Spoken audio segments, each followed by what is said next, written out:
start with a word of prayer because I need it. We all need it. Yes, Heavenly Father, thank you for this food that has been so lovingly prepared, and thank you for the fellowship that we've shared together.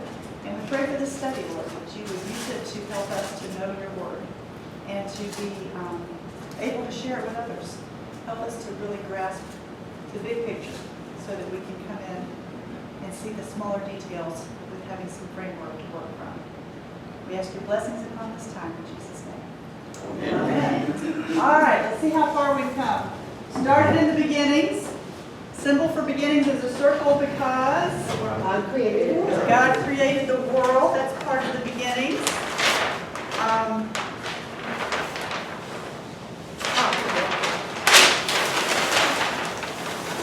What are some of the things that happened in the beginnings? Sorry? Adam and Eve. Adam and Eve. What happened with Adam and Eve? The fall. Noah. And then what? You skipped one. First family. Yeah, you had Sibling rivalry to the nth degree. Extreme sibling rivalry. Cain and Abel. Yeah. And we had the flood. And then, what was the Tower of Babel. Tower of Babel. They were trying to make a monument to themselves, and God scattered them because that's what they were supposed to do all along, was scatter. The next is the patriarchs. Symbol for the patriarchs is what? Shepherd's crook, because all the patriarchs were herdsmen. Who was the very first? Abraham. Out of all the people on the planet, God picked Abraham and decided he was going to build a nation through him. He made promises to Abraham. You remember what the promises were? That he would multiply and become the father of many nations. Yeah. And you had a son. And they would go to the promised land. Promised land. So people, place, and what was the big one? The blessing. That he would bless his people and all the earth would be blessed through them. After Abraham, his son, the son that for whom the promise was carried through was Isaac. Yes. Not Ishmael. Ishmael was their idea, not God's. Isaac was the next one. After Isaac was Jacob, and Jacob became the father of 12 sons, the 12 tribes of Israel. He was a character, right? Yeah. God uses characters, thank goodness. And after one of Joseph's sons got the family into Egypt. That's the next one. And the symbol for Egypt is the pyramids. So, who got him into Egypt? Joseph. Joe got him in, and who got him out? Mo got him out. So, Joseph got him in, and Mo got him out. Joseph was sold into slavery and rose to power, and when famine hit, he brought his whole family into Egypt to save them from famine. And they started out with 70. The tribe of Israel was really the family of Israel at that point. There were 70 of them. And by the time they were ready to leave, there were hundreds of thousands of them. To say they prospered would be putting it mildly. God blessed them and prospered them, and that made a new Pharaoh nervous because There's more of them than more. if they turn on us, we're in big trouble. So what did the new Pharaoh do? He made them slaves, right? And he told the midwives to do what? Kill the boys. But one boy made it. Moses. Moses was spared. And he was going to be the great deliverer to bring them out of Egypt, which is He was carried in a basket, right? he was. His mother put him in a basket and set it to float on the Nile. Yeah. He was the one that we know about. Yeah. But the midwives. Oh, yeah, let others go too. That's true. Good point. That's a good point. So we've got Moses gets told by God at a burning bush, I'm sending you to get my people free. But Pharaoh's not going to listen to you. So here's what I'm going to do to Pharaoh. All the plagues. 10 plagues, which we're not going to try to remember them all because I probably can't remember them all. But the last plague, I know you remember, it was the worst. That was the firstborn. And how did God tell the Israelites to protect their firstborn from the angel of death that was coming? The blood of the Lamb. So the angel of death would pass over the Israelites and protect them from death. And that's where we get the Passover. That's where we get the Passover. Christ our Passover is sacrificed for us. Thanks be to God. After they got them all out, the Egyptians changed their minds, decided that this was a bad idea, let's go get them. And they met up at the Red Sea. What did God do? Parted the Red Sea, which is the symbol for the Exodus. Those two funny lines is just the parting of the Red Sea. God brought them through on dry land into the wilderness, and who remembers the first place they went? Huh? Mount Sinai. Very good. Mount Sinai, which is where God met with Moses in the burning bush. And it was at Mount Sinai that God made a covenant with his people. And basically it says, I'm going to give you some laws, some commandments, and you're going to keep them. And if you don't keep them, you're not my people. If you do keep them, you are my people. Out of all the world, I want you to be my treasured possession. I want you to be a kingdom of priests and a holy nation. And the 10 Commandments. Did anybody take me up on my challenge and learn the 10 Commandments? Let's just see. It doesn't count. Fine. First commandment. One God. Thou shalt have no other gods before me. That's right. Number 2. Love your neighbor as yourself. Remember? No, verse 4 or about 5. No idols. No idols. Remember, there's an idol attached to the light switch. You flip the switch and the idol goes. I know they're silly. Number 3. Vain. A weather vane sitting on the 3-legged stool. Do not take the Lord's name in vain. Number 4. The Sabbath. 4 wheels on a car taking you to church on Sunday. Remember the Sabbath. 5. You got that one. 6. Do not murder. 6 shooter. Do not murder. 7. The worst one. Do not covet. Do not commit adultery because it's not lucky to get lucky. Yeah, that's pretty bad. That one's really bad. I'm sorry. 8. Do not steal like an octopus. Number 9. Do not bear false witness. Do not bear false witness like you're lying about your golf score on 9 holes. And the last one. Do not covet. Do not covet. See, you get it. Maybe by the time we're done, you'll all have them. That's good. All right, well, they're in the wilderness, and it's time to go into the promised land.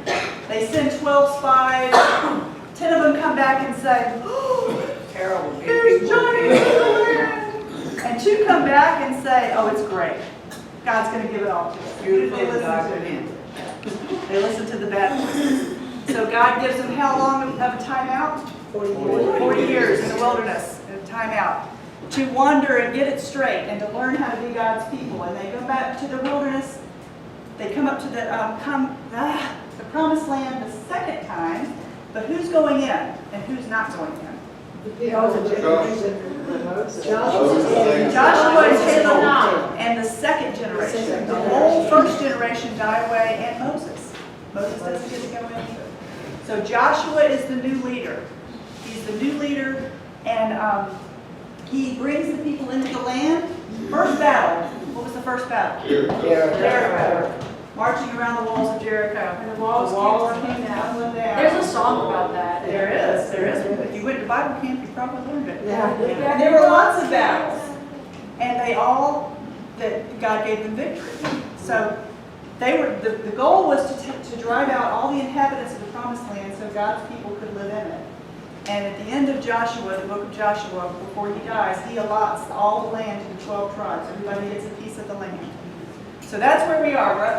We're up to the conquest, which I forgot to tell you was the sword, because of all the battles they had to fight. So now we're up to Judges. Not real. And you would think it would be a gavel or a robe for judges, but it's not. That is a spiral line pointing downward.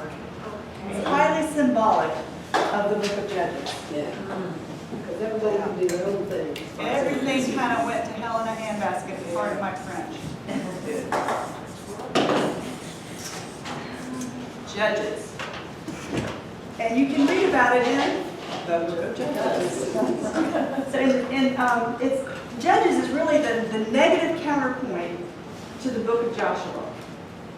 In Joshua, there was one strong leader. Remember, Sarah read to us God's charge to Joshua to be strong and courageous, be very courageous. I am going to be with you, just like I was with Moses. And Joshua was a good leader. He was a very strong leader, and he held everything together. But So the book of Joshua is really a picture of what obedience and faithfulness looks like. God's people being obedient and God being faithful to them in response. In the book of Judges, it's kind of just the opposite. Joshua has died, and there is no one strong leader for God's people.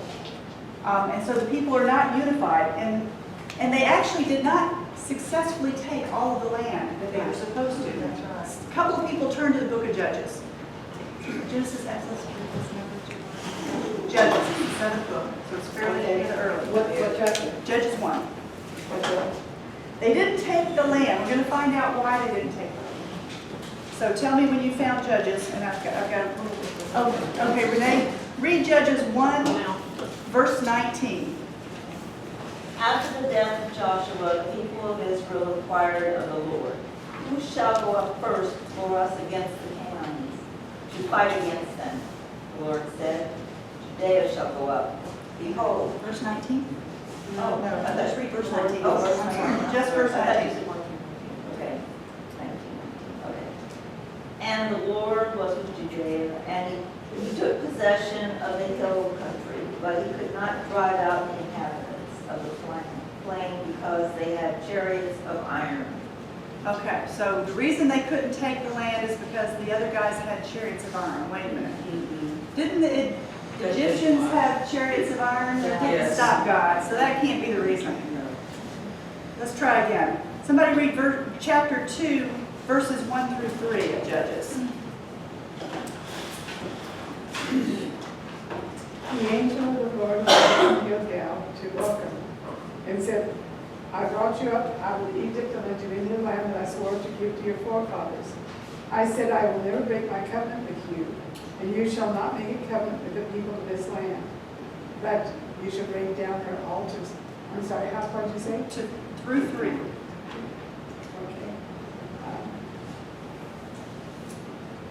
Break down their altars is where you Yeah, stop. and you shall not make a covenant with the people of this land, but you shall break down their altars. Yet you have disobeyed me. Why have you done this?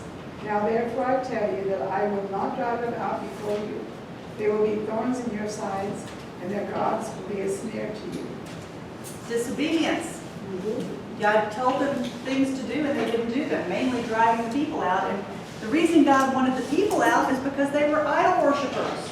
He's trying to build a nation that is a kingdom of priests and a holy nation. That's going to be really hard to do if you're in the midst of a bunch of idol worshipers. So the people who first inhabited the land, or were the Israelites? There were people living in the land. The Israelites were moving in and moving them out. So the people who they were trying to move out were idol worshippers. They were the not idol necessarily- Not necessarily the Israelites. Exactly. So that's the reason is their disobedience. And I want somebody to read verses 5 and 6 of chapter 3. Judges 3 verses 5 and 6. It sums it up very well. Okay. The Israelites lived among the Canaanites, Hittites, Amorites, Perizzites, Hivites, and Jebusites. They took their daughters in marriage and gave their own daughters to their sons and served their gods. That was it. Idol worship. That is going to be the recurring theme that we see in the book of Judges over and over and over again. It was a time of disobedience to God. There's a verse that gets repeated in this book of the Bible. It says, "In those days there was no king in Israel, and everyone did what was right in his own eyes." In other words, chaos, anarchy. It was a mess. There was a cycle that you see over and over in the book of Judges. There's 15 judges. They go through 15 judges, and here's the cycle you see with every single one of them. The people get involved in idol worship. They intermarry and they intermingle. They get involved in idol worship, and God punishes them and gives the enemies victory over them, and they're getting oppressed, and they cry out, "God, God, save us!" God sends a deliverer, a judge, who defeats the enemy. Everything's good. Everybody's happy.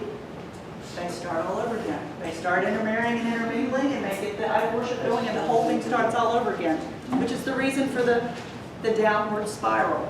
And it just keeps on going. And it just keeps on going. That's what goes around. Because the problem, just like with the flood and just like with the tower, all along the problem isn't people in general, it's the heart.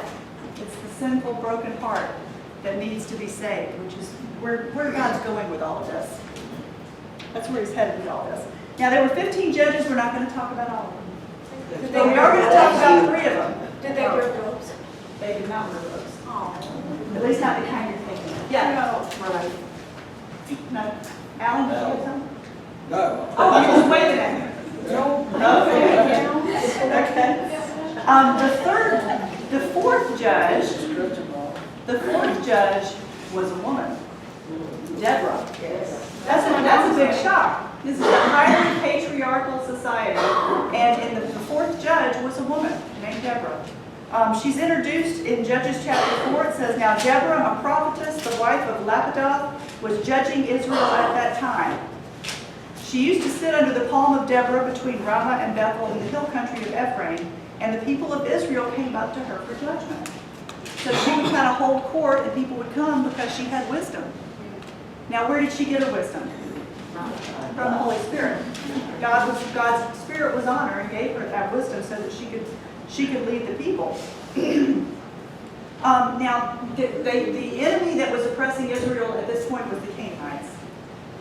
We hear about them a lot. And they were a mighty, fierce army with all of these iron chariots. We're told they had 900 iron chariots. And so Deborah told Barak, who was the general of Israel's army, God wants you to go and fight the Canaanites, and he'll give you victory. Well, the Canaanites were scary. They had those iron chariots, right? So Barak says something really odd. He says, "I'll go only if you come with me." Mighty man, huh? I will go only if you come with me. And Deborah says, "Okay, I'll go with you, but because you're doing it this way, the honor of the victory will not go to you, it will go to a woman." And you think she's talking about herself, but she's actually not. You see. This is a cool story. It's very gruesome. The guys don't really like it. It's a very gruesome guy's story. So here's the battle plan, right? They've got these iron chariots. The Israelites don't have iron chariots. So they've got to work. You would think they'd want to work to their advantage, and they'd go up into the hill country where the chariots couldn't really get to them. I mean, the chariots not much good up in the mountains. But no, that wasn't what God had in mind. God told the plan to Deborah. He said, he told that God wanted them to go and meet the enemy on the plains. That makes no sense at all because the chariots are going to be really effective on the plains. But that's what God said. And Deborah said, this is what the Lord is telling us. So they went down to the plains, and the Lord sent a rainstorm. A mighty, thunderous deluge of rain, and the plains turned into mud fields. And guess what was totally useless in a plain full of mud? The iron chariots. They couldn't do anything, so they were quickly defeated. And the leader of the Canaanites saw the light at the end of the tunnel, and he took off running to protect himself because, of course, you always want to kill the king in a battle. And he ends up going into the tent of who he thought was an ally. He thought he had found an ally, and he went to the tent and asked for shelter and rest. And the wife of the man who owned the tent was named Jael. And she said, "Sure, come on in. Let me dry you off. Let me get you some warm milk. And look, I'll put down these blankets, give you a nice cozy little nest. You just take down and you will sleep." And he's thinking he's just fell into high cotton, right? So he curls up and nods off. And she gets a tent spike and walks over, and boom, that's the end of his road. Right through his temple. So the ultimate victory of killing the leader went to a woman, just like Deborah said. I know, it's a really gruesome story. It was just a plain woman too. I mean, she wasn't. She was just a housewife. It was just a tent wife. Yeah, tent wife. Yeah, she was just a tent wife. wife. All right, another judge, one of my favorites, just happens to be the next one in line. He's Gideon. I love Gideon. He is a very unlikely choice to be a judge and a warrior in Israel. This time, the enemy of the Israelites was the Midianites. And the Midianites were nomadic people, and they would sweep in, usually right after harvest time, and just pretty much wipe them out. And this went on for how many years? 7 years of the Midianites. You know, they get a little something together, and the Midianites would come and haul it off. And so they cry out to God, and God raises up a judge named Gideon. And Gideon is in a wine press, threshing his wheat. Now, you have wine presses to press wine, and you have threshing floors to thresh wheat, and he's in the wine press threshing his wheat, which is an odd place to be. because it's like a pit, right? And you would want to be out in the open when you're threshing your wheat so the breeze could do your work for you. So basically, he's hiding. He's hiding. gonna come and get it. He's hiding. So he's not a mighty man of valor. He's hiding. And the angel of the Lord comes to him and says, "The Lord is with you, mighty warrior." And Gideon's like, Who you talking to? "You're not talking to me, are you?" Somebody read Judges chapter 6, verses 11 through 16. I got it. Okay? 11 through 16? Yeah. Okay. 11. This is after Gideon's death, right? No, chapter 6. Chapters, okay. 11 through 16. Okay. The angel of the Lord came and sat down under the oak in Orpah that belonged to Joash the Azubite, where his son Gideon was threshing wheat in a winepress to keep it from the Midianites. When the angel of the Lord appeared to Gideon, he said, "The Lord is with you, mighty warrior."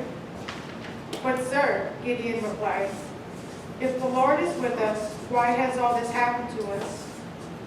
Where are all his wonders that our fathers told us about when they said, 'Did not the Lord bring us out of Egypt?' But now the Lord has abandoned us and put us into the hands of Midian." The Lord turned to him and said, "Go in the strength you have and save Israel out of Midian's hand. Am I not sending you?" "But Lord," Gideon asked, "how can I save Israel? My clan is the weakest in Manasseh. I am the least in my family." The Lord answered, "I will be with you, and you will strike down all the Midianites together." So God has told him, go in the strength that you have, just as you are, and I'm going to be with you, and you're going to be victorious. Well, Gideon thinks that sounds great, but he needs a little bit more reassurance. He's like, "Lord, I'm part of the half tribe of Manasseh. I'm not like the mightiest tribe, and I'm basically," he says, "I'm the runt of the family. I'm the least of my whole family. You sure you want me?" So he needs some reassurance. And he presents the Lord and asks for a couple of signs, and God gives them to him. That's where we get our expression, putting a fleece out before the Lord. He had a fleece that he asked the Lord, "Let the fleece be dry and the ground around it be wet." Okay, let the fleece be wet and the ground around it be dry. God answered all of his signs to absolutely convince him that it was the Lord sending him. So he got the troops together and got ready to go face the Midianites. And he had about 32,000 men, and the Lord said, "Nope, too many. Too many. Tell you what, go tell the men if they're afraid they can go home." So Gideon went and said that, and 22,000 went home. So now he's got 10,000. He goes, "Okay, now we're get ready." He goes, "Nope, too many. The Lord sent him down to the water. He says, "I want you to watch how the men drink water. The ones that lap the water like a dog, put over one side, and those who drink it with their hand on the other side." Well, 300 of them lapped it like a dog. And God says, "Send the rest of them home." 300 is the only number that God would let him take into battle with him. And there's a little side note here that I don't want you to miss. When the Bible talks about dogs, it's never a complimentary thing. When you get called a dog, I promise you it's never a compliment. You know, we say, "Oh, you dog," when it's kind of a term of endearment. It wasn't a term of endearment in the Bible. So these soldiers were lapping like dogs, which would be a way of telling us maybe that this isn't the A-team that God's sending into battle. A bunch of bench warmers are going in to save Israel. So God gets them ready to go, and Gideon says, "All right, I want you to have a trumpet in one hand and a torch underneath a jar in the other. And that's how we're going to ride into battle." And what's the problem here? There's no weapon. Unless there's a third arm somewhere, there's no weapon involved, is there? But that's how God sent 300 lap lickers into battle with no sword, but a trumpet and a torch under a jar. So they go at night when the guys are sleeping, and Gideon gives the sign, and they blow the trumpets. And as soon as they blow the trumpets, they break the jar. It's a surprise attack, right? So they get jarred by this loud noise, and all of a sudden there's this bright light, and it throws the Midianite army into confusion, and they turn and slaughter each other. They didn't need a sword, did they? God was going to win this. They were just the torchbearers. God had it. So, that was Gideon's story. Love that story. This guy's not my favorite. Samson. Samuel or Samson? Samson. Samson was the 13th judge of Israel, mighty Samson. You can read about him in Judges 13 through 16. Now, an angel told his mother that she would have a son, and that this son would be special to the Lord, and that she wanted him to be a Nazirite from birth. Now, a Nazirite was someone who took a special vow, usually for a period of time, where they didn't cut their hair and they drank no wine. But Samson had to be a Nazirite from birth on, because he was going to be used of God. And he had good parents. He had good, loving parents. They raised him well. They, they taught him to love and fear the Lord. He had every advantage. I'm not quite sure why he turned out the way he did. The Israelites' enemy at this time were the Philistines, and they were a mighty enemy. But they really weren't the cause of Samson's downfall. Samson's downfall was because of one weakness: women. He had a weakness for women. He fell in love with this woman. Thank you. Foreign women. He fell in love with a Philistine. Israel's enemy. God's law said, don't marry foreigners.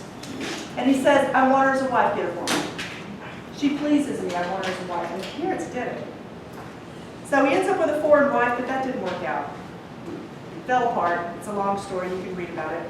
So his next woman was Delilah. Samson and Delilah, right? You've all heard that story. We don't know if Delilah was a Philistine, but she was certainly associated with the Philistines, because she went into cahoots with the Philistines for a large sum of money to give him up. Samson had this mighty strength. He had this amazing strength, and they wanted to know what the source of his strength was. Well, we know that the ultimate source was what? God. But it was associated with a certain part of his body. His hair. So she tricked him into telling her that it had something to do with his hair. And so they cut his hair and all of his strength left. So they captured him, they blinded him, and they made him a captive, and they humiliated him. They would bring him out and use him like a sideshow. And it was humiliating, it was awful. But towards the end of his life, his hair started to grow back, and with his hair growing back came his strength. And they didn't know that. And so one time he was out putting on a show for the Philistines that were gathered around to be entertained, and he said, Lord, give me just one more ounce of strength to defeat my enemies. And he got between the two pillars. There was like a portico over him where everybody was gathered for a party, and he pushed the pillars, and the whole thing collapsed. He ended up killing more Philistines in his death, of course he died too, than he ever did while he was alive. So that was the story of Samson. The last, and I think the best judge, is Samuel. Yay. We like Samuel. My friend Samuel. Samuel had, I'm trying to spell his name right, you probably like him. Again, his mother was told that she would bear a child. She cried out to the Lord and asked him please to take away her barrenness. The Lord sent her a son, and she dedicated her son to the Lord. As soon as he was weaned, she took him to the temple. And he was raised in the temple. Just this little boy serving the Lord. He learned how to hear. The Lord called to him, Samuel, Samuel. And he thought it was the priest. And he ran to the priest and said, did you call me? He said, no, I didn't call you. Go sleep, go sleep. And he heard the Lord again, Samuel, Samuel. Finally, the priest figured it out. He says, next time he calls you, listen. As he said, your Lord, your servant is listening. And he learned how to hear from the Lord. He's a good segue into our next section of the kingdoms, because God used Samuel to anoint the first two kings of Israel. So you could probably guess what the symbol for kings is. Up and down, not very original. The people of Israel had a king. God was their king. He delivered them out of bondage. He protected them. He provided for them in the wilderness. He gave them guidance and direction. He was their king. He governed them. He gave them laws to live by. But they decided they wanted an earthly king, just like all the other nations. Somebody find 1 Samuel chapter 8. I'm sorry, yes, 1 Samuel chapter 8.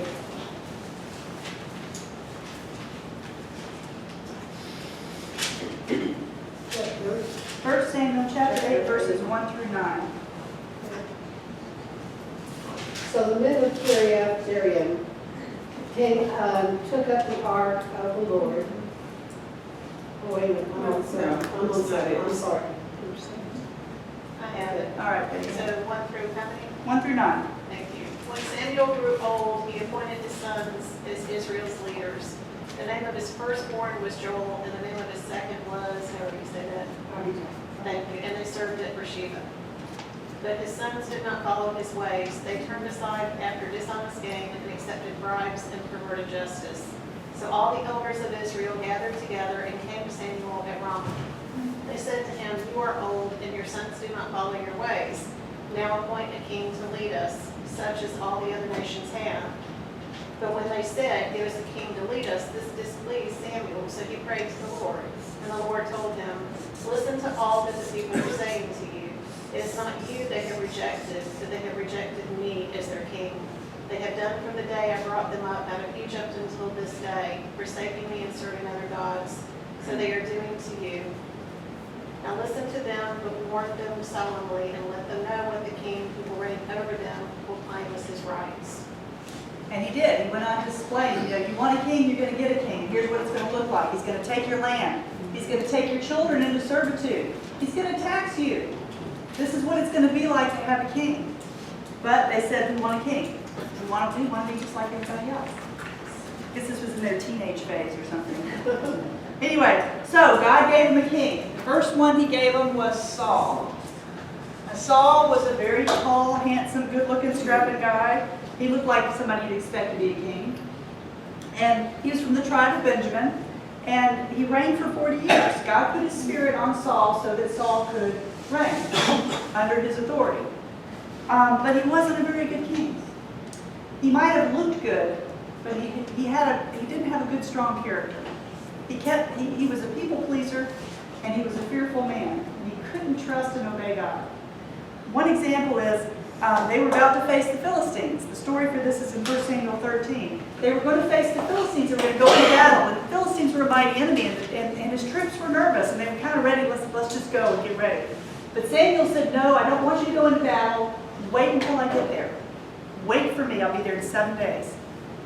Well, 7 days came, and the men are getting really antsy. And Saul's like,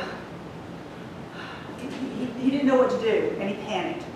So what he assumed Samuel was going to do was offer up a sacrifice so that their battle would be blessed. So he goes, "I'll just do it. As long as it gets done, it doesn't matter. I'll do it." So he took the role and the duties that were only to be used by the priest. Even though he was king, he wasn't priest. And he offered up the sacrifices. And Samuel shows up and says, "What have you done? What have you done? This isn't some sort of little magic rite that we do before we go into battle. We are offering up a sacrifice to God to honor him and to seek his direction and his blessing. And that's not for you to do, that's for the priest." So, he was punished for that, and he was told that none of his sons would sit on his throne after him because he had disobeyed God. Well, he does it again. He disobeys again. This time he's up against the Amalekites. Amalekites, thank you. Amalekites, I keep saying it the other way. And God sent him into battle against the Amalekites and said, "I want you to destroy everyone, even the king, even the livestock. Leave no survivors." But Saul thought he had a better idea. He let the king live, and he took the livestock. And when Samuel catches up with him, he says, "What have you done?" He goes, well, I saved all these really good cattle because I wanted to make an offering to the Lord." But that's not what you were told to do. He was making excuses. 1 Samuel 15, 22 and 23, Samuel said to him, "Has the Lord as much delight in burnt offerings and sacrifices as in obeying the voice of the Lord? Behold, to obey is better than sacrifice. Because you have rejected the word of the Lord, he has also rejected you from being king." Partial disobedience is still disobedience. And that's what he offered up here. You know, Saul had this mentality where in a state of emergency, he kind of went into martial law mode. Didn't matter what God said, he thought he knew best, and he was going to do what he felt needed to be done, even if it went against God's commandments. You see that character flaw we're talking about? This is not a good thing. So the Lord took his Holy Spirit away from Saul. Even before the end of his reign, he lost the Holy Spirit, and he made him a very miserable man. Well, God had another king in mind. He sent Samuel to Bethlehem. He said, there's a man named Jesse with some sons. I'm going to show you who the next king is. So Samuel gets to Bethlehem, and he says, I'm going to anoint one of your sons the next king. And he starts lining his boys up, you know, crowd pop up. And they're fine strapping guys. And everyone, he had 8 altogether. And the first 7 lined past him one after another, and the Lord goes, nope, nope, nope, nope. Well, he gets to the 7th, there's no more sons. And the Lord has said no every time. He says, Lord. So he asked Jesse, is this it? Do you have any more sons? Well, yeah, there's the youngest one, but he's off taking care of the sheep. Samuel says, you got to get him here. And sure enough, that was David, a man after the Lord's own heart. He was the one that was going to rule Israel next. He had courage and character. Saul took him into his service as a harp player. When he got troubled and distressed, David would soothe him with music. But they were fighting the Philistines again. They were on the battle lines, and the Philistines had a giant of a man named Goliath. According to the Bible, he was like over 9 feet tall. He's a big guy. And the Israelites were terrified of him. And David shows up and he sees what's going on and he gets indignant. This is the army of the Lord. What are we doing being defied by these Philistines? And they're like, have you seen this guy? And David goes, I don't care. We fight for the Lord. The Lord is on our side. So he marches down and one-on-one, single-handedly faces this giant of a man. And he does it with a slingshot. He does. He doesn't even have a sword. He's got a slingshot and a few stones. It's amazing. And of course, the Goliath is like, you gotta be kidding me. Who is this little run of a guy? You're insulting me here. Well, he didn't stay insulted long. He stayed dead. They defeated him with a single stone in the forehead. He took Goliath's sword and cut off his head, and that was the end of that. It was an incredible victory. Yeah, there's some good gory stuff in here. I'm going to skip that reading. The Bible tells us that David was a boy. And what that means is he had to have been younger than 20 years old. Because every time they did the censuses for gathering of the fighting men, it was any man 20 or older was able to bear arms. So if he was a boy, he was younger than 20. So he managed to do what nobody else was willing to do. So the Lord made a covenant with David. He brought him finally to the throne. Saul died, and David finally ascended the throne. He had a lot of family issues he had to deal with, which we won't go into tonight. But in 2 Samuel chapter 7, he makes a covenant with David. It says, when your days are fulfilled and you lie with your fathers, I will raise up your offspring after you, who shall come from your body, and I will establish his kingdom. He shall build a house for my name, and I will establish the throne of his kingdom forever. Well, it immediately sounds like he's talking about who? Solomon, because Solomon built the temple. But then he says, I will establish the throne of his kingdom forever. And that, of course, ultimately means Jesus, because he's the King of Kings eternally. And Jesus came from the line of David. So, David unfortunately had his flaws as well. We all know this story very well. He saw a beautiful lady named Bathsheba, decided she had to be added to his harem, even though she was already married, used deception, lies, and ultimately murdered her husband to make her his own wife to cover up the fact that he had impregnated her. So he was a flawed man, but unlike Saul, when his sin was brought to his attention, what did he do that Saul never did? He repented. He repented and sought the Lord.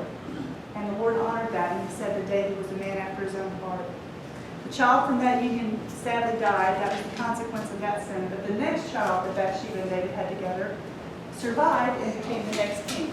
And that would be Solomon. Now, Solomon started out great. You can read about him in 1 Kings. The Lord had had given some pretty specific rules back to his people way back in Deuteronomy. He told Moses, he goes, when the people get in the land and get settled, they're going to want a king. So here are my rules for having a king. The king should not amass a large number of horses for himself. He should not take a large number of wives. And he should keep the law, keep the book of the law with him at all times, read it and know it and live by it. Sadly, there are 3 different times in Solomon's life when we're told that he acquired a large number of horses and chariots. And how many wives did he end up with? 700 wives. Oh. 700 wives. How does he know for sure he had it? Now keep in mind, a lot of times kings would take wives for political purposes, alliances and things like that. But the bottom line is the Lord said don't, and he did. Didn't he have concubines too? Probably so. I mean, that Probably seems to so. me like that was in there, he had all his wives plus Plus concubines. concubines as well, yep. So he started well. Remember, he asked the Lord says, ask me anything. Ask me anything. What do you want? And what did Solomon ask for? Wisdom. And that pleased God very much. God gave him wisdom plus all the other things he didn't ask for, which was wealth and fame and peace. The land of Israel knew a good time of peace under Solomon's reign. He did get to be the one to build the temple. He built a beautiful palace. The Lord reaffirmed the covenant with him, David's covenant with him. And but unfortunately, the influence of those wives turned out to be a downfall because most of them, if not all of them, were idol worshippers. And he wanted to make his wives happy, so he would build temples for their gods and eventually even join in worship with them. And so the wisest man on the face of the earth, as the Bible called him, ended up a fool in the end, unfortunately. And his son, Rehoboam, it was under his rule that the kingdom split. Kingdom split in two. We have the northern kingdom called Israel, and those were 10 tribes. And then there was the southern kingdom. Anybody know what that one was called? Judah. And math should tell you how many tribes that included. 2 tribes. So the kingdom was split. And of course, the enemy loves that tactic of divide and conquer. So that leads us up into the next phase.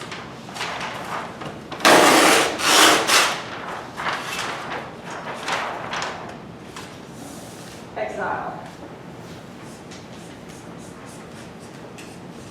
And the symbol, you can figure out what it is.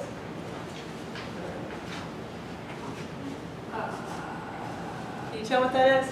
I'll draw bigger over here. Handcuffs? Handcuffs, like manacles, shackles. Didn't know you got an artist with this, did you? So, saying I was an artist, but I was not meaning it seriously. Israel had 19 kings before the exile. All of them were bad. Judah had 20 kings, but only 8 of them served the Lord. So of all the kings that Israel had during that phase of its time, most of them did not honor the Lord and led the people into idolatry. I'm going to skip the readings because we're going to go late. Basically, God promised his people, if you disobey my covenant, my commandments, if you continue to worship idols, I'm going to send you into exile. And he sent prophet after prophet after prophet to warn them, and they didn't listen. They were unfaithful. So the first part of the exile happened when Assyrians took the northern kingdom. They attacked the capital of the northern kingdom, which was Samaria, and took the 10 tribes into bondage. And really, as far as the Bible's concerned, they were never heard of again. It's the 10 lost tribes. You ever heard that expression? Mm-hmm. 10 lost tribes.